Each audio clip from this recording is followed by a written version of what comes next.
दोस्तों आज मैं आपके लिए लेके आया हूँ स्टॉक रजिस्टर एक्सेल में कैसे बनाया जाता है, जो ऑटोमेटिकली आपकी परचेज़ और सेल को कैलकुलेट करके आपको बैलेंस स्टॉक ऑटोमेटिकली बताएगा। तो पहले मैं आपको इसका डेमो दिखा देता हूँ कि ये कैसे काम करता है। तो देखिए ये पूरा प्रोग्राम है एक्सेल का। तो ये आप छोटा सा प्रोग्राम खुद भी बना सकते हो। तो मैं आपको स्टेप बाय स्टेप बताऊँगा कि ये कैसे बनता है। पहले मैं आपको इसका एक डेमो दिखा देता हूँ कि ये काम कैसे करता है।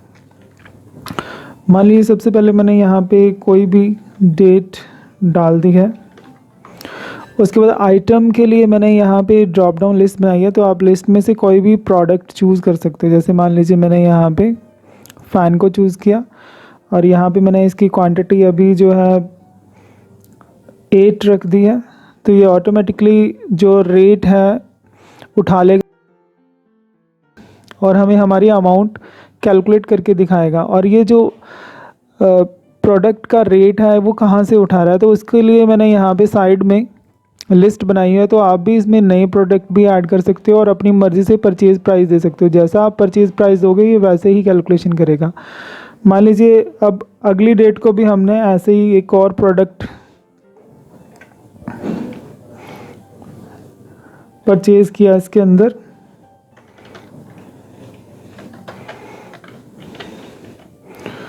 और इसमें जैसे मान लीजिए मैंने 4 डाला। तो आप देखिए यहाँ पे परचेज़ जब हम कोई भी प्रोडक्ट करेंगे तो हमें यहाँ लास्ट में हमें दिखा देगा कि हमने परचेज़ ये वाला प्रोडक्ट किया है और इसकी क्वांटिटी इतनी है।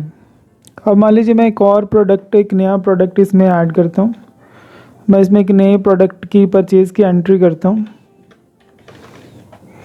तो ड्रॉप डाउन लिस्ट आपने खोल लेनी है। जो भी आप प्रोडक्ट इसमें ऐड करना चाहते हो वो ऐड कर सकते हो। जैसे मैंने फ़ोन चूज़ किया, इसकी मैंने 2 क्वांटिटी ली तो इसने अपने आप ही कैलकुलेट कर लिया। अब हम चलिए देखते हैं सेल को। मैं इसमें कोई भी रेट डाल देता हूँ।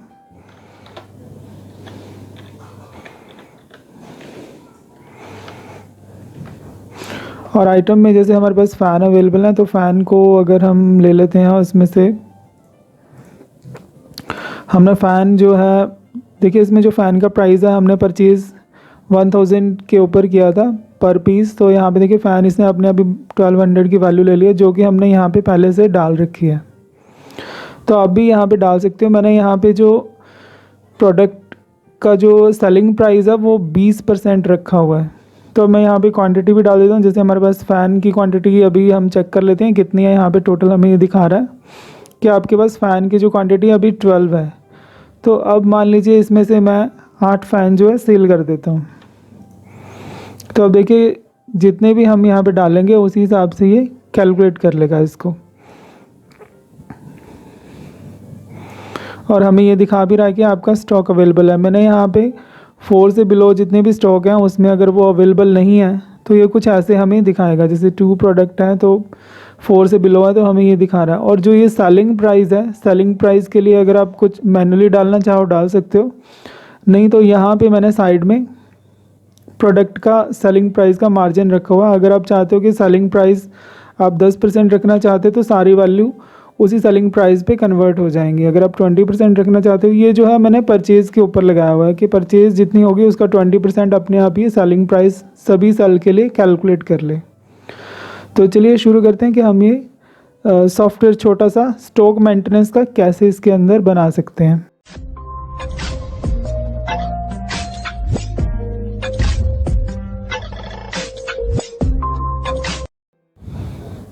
मैंने यहाँ पे पहले से एक फॉर्मेट रेडी कर रखा है जिसमें मैंने परचेज़ में हेडिंग डाली है, सेल्स डाली है हेडिंग, और इसके नीचे डेट, आइटम, क्वांटिटी, रेट और अमाउंट डाला है।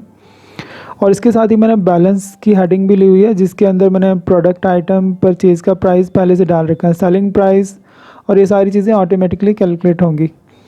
तो चलिए देखते हैं हम शुरू से कि हमने इसको कैसे बनाना है। सबसे पहले डेट का कॉलम है, तो डेट के कॉलम में आप मैन्युअली डेट फिल करोगे। आइटम में हमने यहाँ पे प्रोडक्ट की लिस्ट ऐड करनी है जो कि ड्रॉप डाउन थी। इसके लिए हम जाएंगे डाटा के मेन्यू में। डाटा के मेन्यू के अंदर आपको डाटा वैलिडेशन मिलेगा। इसके अंदर आपने लिस्ट को क्लिक कर लेना और यहाँ पे सोर्स में जाके आपने जो भी लिस्ट बनाई हुई है प्रोडक्ट आइटम की, जैसे मैं आपको दिखा रहा हूँ पीछे, तो ये आपने पूरी की पूरी लिस्ट सेलेक्ट कर लेनी है। और उसके बाद आपने ओके पे क्लिक करना है।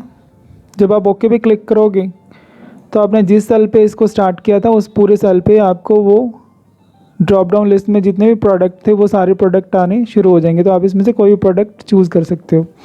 तो आपने जो इसके ऊपर डाटा वैलिडेशन अप्लाई किया, अब हम सभी सेल्स के ऊपर अप्लाई कर देते हैं कॉपी और पेस्ट करके। तो मैंने इसे सेलेक्ट करके नीचे तक ड्रॉप कर दिया और उसके बाद आप इस वैल्यूज़ को कीबोर्ड से डिलीट भी कर सकते हो।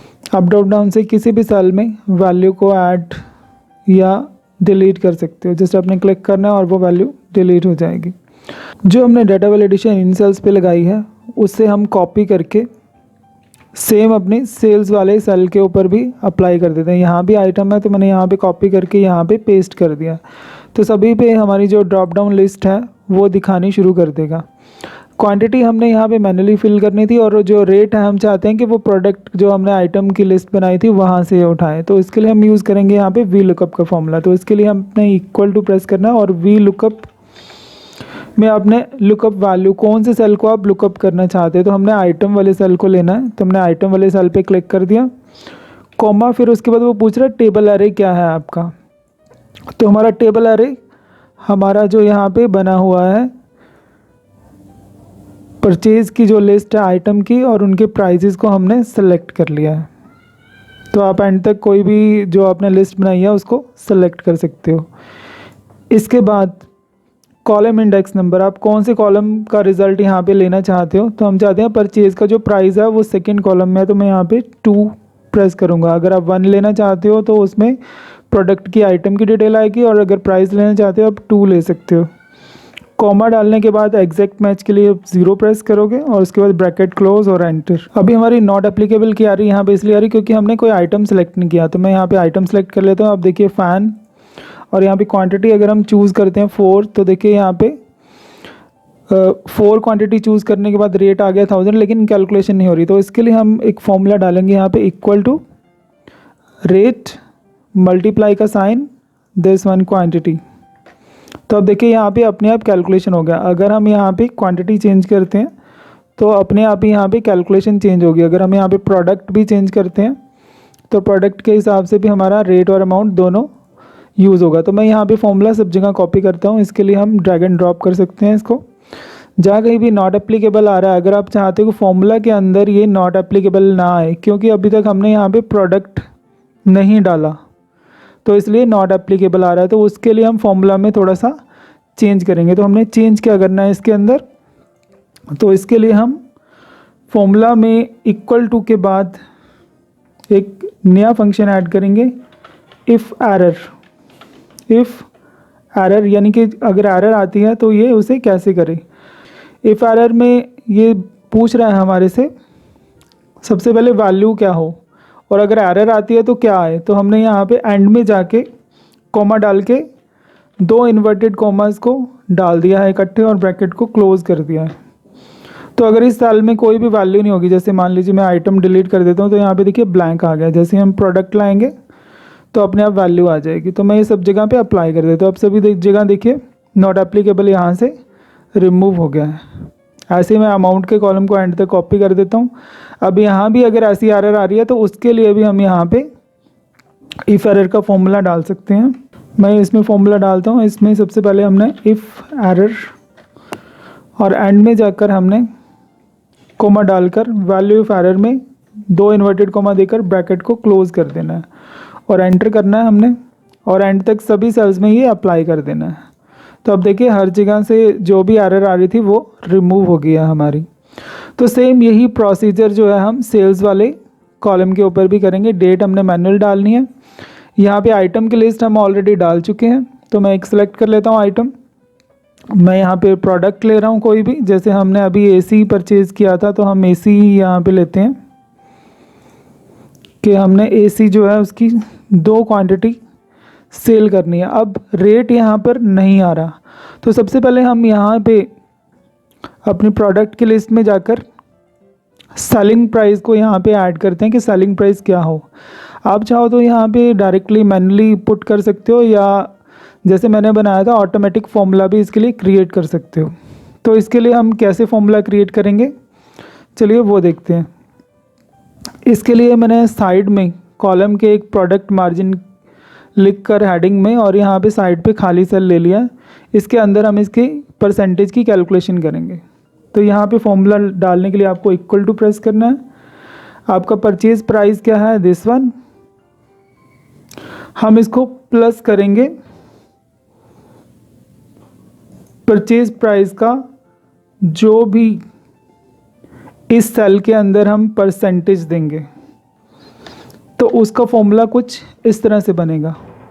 आप चाहो तो इसे ब्रैकेट में भी रख सकते हो अगर आपको फॉर्मूला को समझने में दिक्कत आ रही है, क्योंकि ये सिंपल सी परसेंटेज है और कुछ भी नहीं है, और बस आपको एंटर करना है।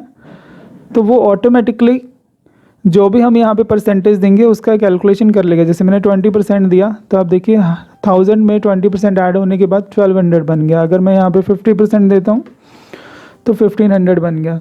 तो ऐसे हम कोई भी कैलकुलेशन कर सकते हैं। तो मैंने यहाँ पे 20 टाइप कर दिया, और मैं सभी सेल पे अगर ये अप्लाई करना चाहता हूँ तो मैं इसे नीचे तक ड्रॉप कर सकता हूँ। तो अब देखिए हमारे पास सेलिंग प्राइस भी आ गया। अब ऐसे ही हम वी लुकअप की लिस्ट अपने सेलिंग प्राइस के लिए भी बनाएंगे। तो हमने रेट के अंदर जाना है, फिर से वी लुकअप का फॉर्मूला यूज़ करना है। लुकअप वैल्यू में हम AC ही चूज़ करेंगे, या वही वाला सेल जहाँ पे आइटम की लिस्ट है, कोमा टेबल अरे। टेबल के लिए हम अब की बार ये तीनों कॉलम साथ में लेंगे। अब क्योंकि यहाँ पे 3 कॉलम है, तो हम यहाँ पे टेबल अरे देने के बाद कॉलम इंडेक्स नंबर, क्योंकि 3rd कॉलम में हमारा सेलिंग प्राइस है तो 3 लेंगे हम, कॉमा उसके बाद 0 फॉर एग्जैक्ट मैच के लिए, और उसके बाद ब्रैकेट क्लोज। अगर आपको फॉर्मूला में चाहते हो कि एरर ना आए ब्लैंक सेल के ऊपर, तो आप इफ एरर का फॉर्मूला इसके साथ ही यहाँ पे अटैच कर सकते हो, जैसे कि हमने पीछे परचेज के अंदर किया था, कुछ ऐसे। और अगर हम ये सभी सेल्स पे अप्लाई कर दें,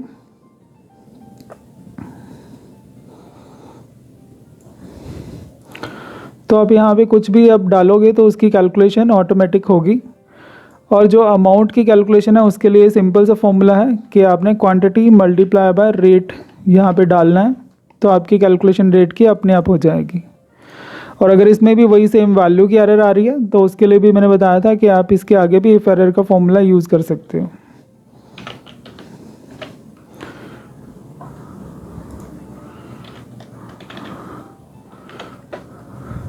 तो अब अगर ब्लैंक होंगे सेल तो ये कोई एरर हमें नहीं दिखाएगा। तो ये हमारा यहाँ पे हो गया। और एंड में हम जैसे इनका टोटल लगाना चाहते हैं, उसके लिए हम सम का फॉर्मूला लगा सकते हैं। तो काफ़ी सिंपल है फॉर्मूला, इक्वल टू सम, ऊपर वाली पूरी रेंज जो आप देना चाहते हो। अगर आप क्वांटिटी चूज़ कर रहे हो तो क्वांटिटी के लिए,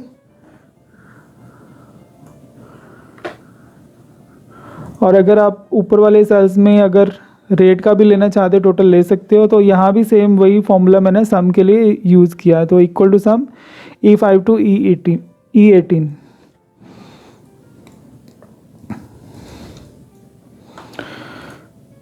अब देखिए हम इसमें एक और नया प्रोडक्ट ऐड करके देखते हैं। जैसे मान लीजिए मैंने कंप्यूटर लिया, कंप्यूटर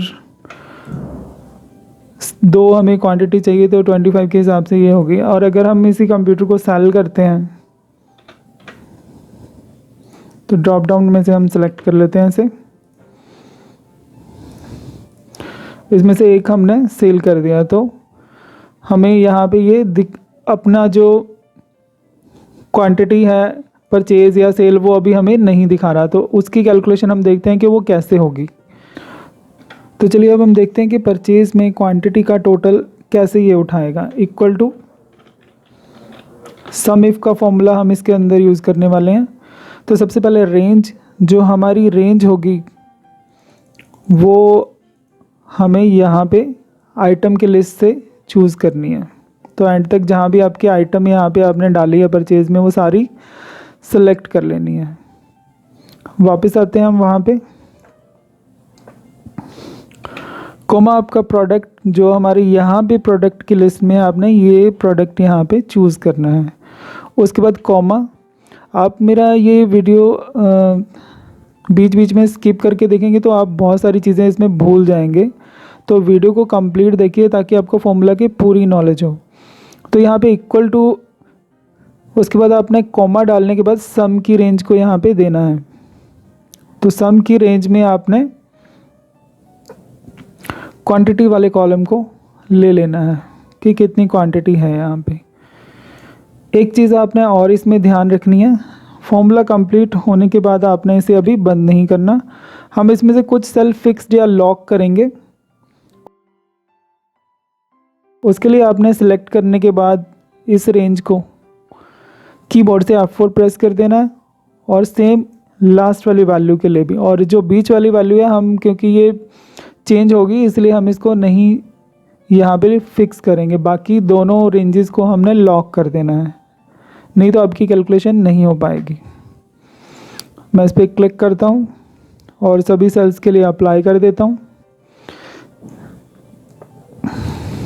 तो अब देखिए इसके अंदर हमारी जो कंप्यूटर और एसी की जितनी भी हमारी परचेज़ की क्वांटिटी थी वो इसने हमें कैलकुलेट करके दिखाया। अभी हमने सेलिंग इसमें नहीं डाली तो वो भी हम डालते हैं और बैलेंस भी हम चेक करेंगे। पर इससे पहले हम एक और चीज़ इसमें कर देते हैं। अभी हमने एक वी लुकअप का फॉर्मूला यहाँ पे एंटर किया था, तो यहाँ भी हमने कुछ रेंजेस को लॉक करना है।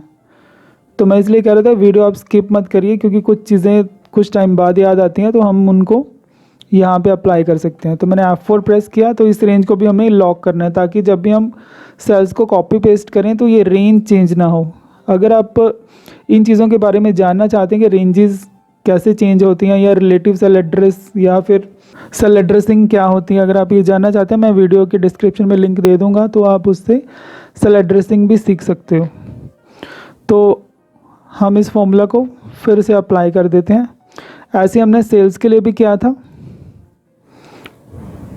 तो रेट के सेल में आने के बाद यहाँ भी हम इस रेंज को लॉक करेंगे कीबोर्ड से F4 प्रेस करने के बाद, और इसको मैं फिर से अप्लाई कर दूंगा यहाँ पे।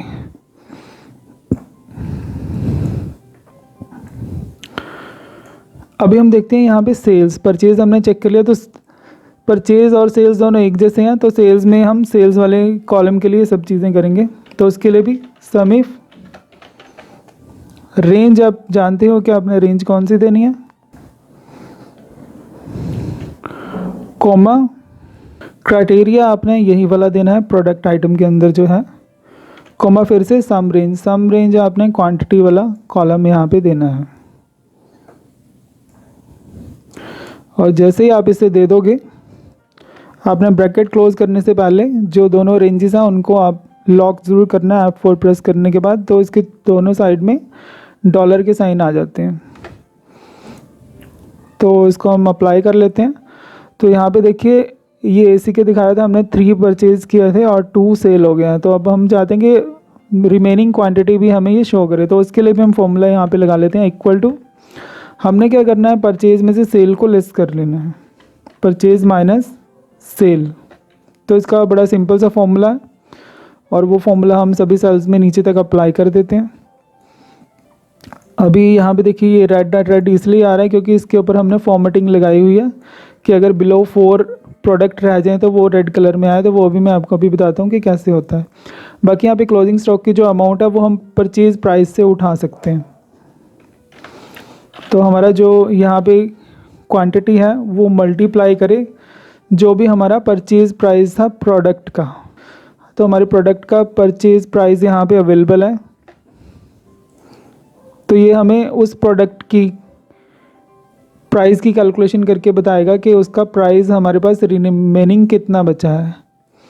इसके साथ ही आप एंड में इसकी टोटल भी कर सकते हो। अब हम देखते हैं कि इसकी जो कमेंट में हमें वो स्टॉक के लिए इंडिकेट करे कि स्टॉक की क्या सिचुएशन है, कि हमें कब ख़रीदना है या हमारा स्टॉक ख़त्म होने वाला है। तो यहाँ पे हमने इक्वल टू का साइन लगाया, तो इसके लिए भी हम इफ़ का फॉर्मूला लगाएंगे। तो लॉजिकल टेस्ट में हमने यहाँ पे देना है क्वांटिटी वाला सेल, यानी कि जो भी क्लोजिंग स्टॉक है हमारा, अगर वो लेस देन 4 है, आप कोई भी कंडीशन लगा सकते हो कि 4 से नीचे है तो वो क्या करे। तो हम कह सकते हैं कि परचेज़ मोर या कुछ भी आप जो मैसेज देना चाहो। जैसे मैं यहाँ पे बाय मोर लिख देता हूँ और वैल्यू फॉल्स में आप स्टॉक अवेलेबल या कुछ भी जो देना चाहते हो कि स्टॉक अभी है, तो आप ऐसा कोई भी मैसेज आप दे सकते हो। तो अभी जैसे वहाँ पे स्टॉक नहीं था तो ये बाय मोर का हमारे सामने ही मैसेज दे रहा है, तो मैं इसे कॉपी कर लेता हूँ सब जगह पे। अगर हर जगह पे ये मैसेज आ रहा है, आप जैसे मान लीजिए यहाँ पे क्वांटिटी नहीं है और हर जगह फिर भी ये मैसेज दिखाई जा रहा है, तो इसके लिए हम इसमें फॉर्मूला में मॉडिफिकेशन कर सकते हैं कि वो वैल्यू ना होने पे हमें कुछ ना यहाँ पे दिखाए। तो उसके लिए हम यहाँ पे एक और छोटा सा फॉर्मूला ऐड कर लेते हैं। अगर हमारा यही वाला सेल सेम इक्वल टू 0 है या ब्लैंक है, आप कुछ भी डाल सकते हो, तो वो सेल को ब्लैंक शो करे, कॉमा वैल्यू ट्रू होती है तो ब्लैंक करे, यानी कि P5 0 है तो ब्लैंक शो करे। अगर हमारी सेल में 0 नहीं है तो हमारा ये फॉर्मूला अप्लाई कर दें।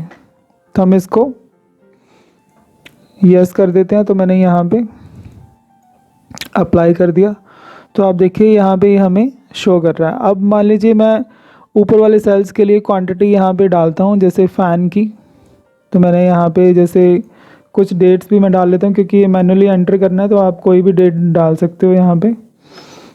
तो यहाँ पे मैंने फ़ैन के प्रोडक्ट को लिया, आप ड्रॉप डाउन खोल के ले सकते हो। तो फ़ैन जो है हमारे पास 5 है, जिसके अंदर फ़ैन जो है हमने फ़ैन्स जो हैं 2 सेल कर दिए हैं, तो हमारे पास 2400 यहाँ पे रह गया। तो देखिए यहाँ पे बाय मोर का मैसेज आ रहा है।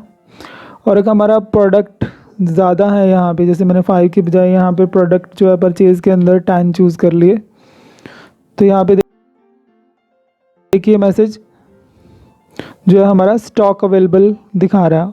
और अब हम देखते हैं कि इसकी फॉर्मेटिंग हमने कैसे की। तो इसके लिए हमने सभी सेल्स को सेलेक्ट कर लेना है और होम टाइप के अंदर जाकर कंडीशनल फॉर्मेटिंग के अंदर जाना है हमें, और यहाँ पे हमने न्यू रूल रेडी करना है इसके लिए।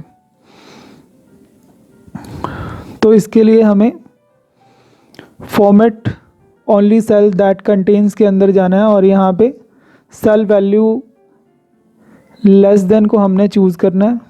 तो हमने 4 क्वांटिटी से नीचे चूज़ किया था, तो उसके लिए आप फॉर्मेट कोई भी सेट कर सकते हो। जैसे मैं चाहता हूँ कि इसमें कोई कलर चूज़ कर सकते हो, कोई बोल्ड इटैलिक या कुछ भी, या जो भी आप चाहते हो। बैकग्राउंड देना चाहते हो, बैकग्राउंड दे सकते हो कोई। तो मैंने एक बार बैकग्राउंड और ये चूज़ कर लिया, ओके किया। तो अब देखिए जहाँ जहाँ वो प्रोडक्ट बिलो 4 है वहाँ पे ऑटोमेटिकली येलो कलर फिल हो गया है। तो ये वीडियो जो मैंने बनाया है ये एक्सेल के उन यूज़र्स के लिए है जो एक्सेल सीख रहे हैं और एक्सेल में कुछ नया प्रोग्राम या सॉफ्टवेयर बनाना चाहते हैं, तो उनके लिए ये प्रोग्राम था। तो आप इस वीडियो को बिल्कुल भी स्किप मत करिए, उसे ध्यान से देखिए, आपको एक्सेल ईजी और आसान लगना शुरू हो जाएगा। वैसे ही मैं डिस्क्रिप्शन में इस फाइल का लिंक भी दे दूंगा, इस फाइल को आप डाउनलोड करके इसके ऊपर और भी प्रैक्टिस कर सकते हो। तो चलिए आज का वीडियो सिर्फ इतना ही, मिलते हैं अगले वीडियो में, बाय बाय।